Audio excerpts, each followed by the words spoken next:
Yeah, it's recording. Okay. So our first exercise we're going to show you guys is the barbell high bar back squat. We're going to get Brandon here to demonstrate. So this is going to target your glutes, your hamstrings, as well as your quadriceps. So first thing I'm going to get him to do is go underneath the bar.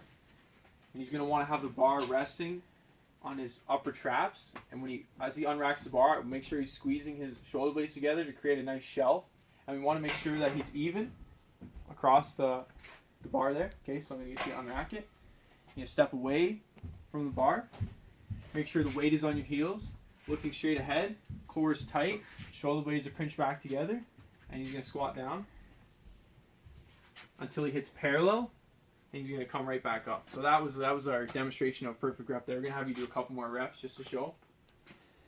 So notice his knees are tracking in line with his toes. His back angle is the same as the angle of his knees. There's no butt wink, or he's not getting posterior pelvic tilt of his pelvis. His core is nice and tight, lats are engaged, and his shoulder blades are pinched back. Okay, some common mistakes we have is the weight coming up off of your heels and onto your toes, which causes excessive dorsiflexion of the ankle. So see, the weight of the bar is actually not on his midfoot, and it's going to cause a lot of compressive forces on his knee. Compressive and shear forces, which could cause injury. Okay. 2, 1. Another common mistake people have when they're doing the squat is actually their knees are going to cave in at the bottom. So that's a little excessive. Your knees might not cave in like Brandon's are.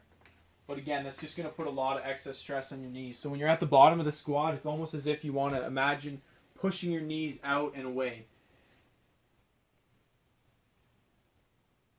All right. Yep.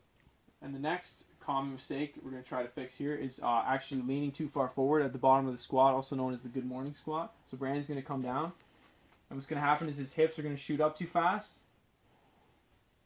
and he's going to end up falling forward at the bottom, which is just going to cause excessive stress on his lower back because he's not using his legs to get the weight up at the end to finish the movement. He's actually using his erectors. So as a progression from the back squat, we're going to do a front squat. So there's a couple different grips. As my client here, Brandon, is going to show you. The first one we're going to show you is the cross grip.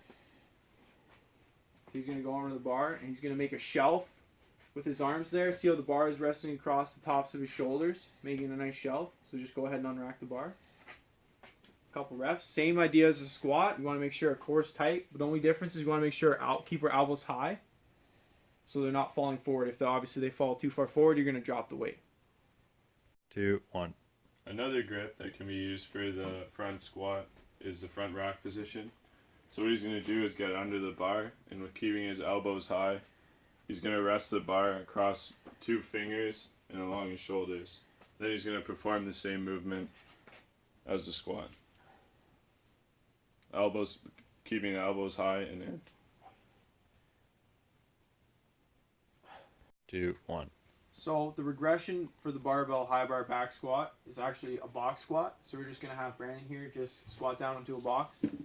A lot of people find that they have difficulty getting into the actual parallel position.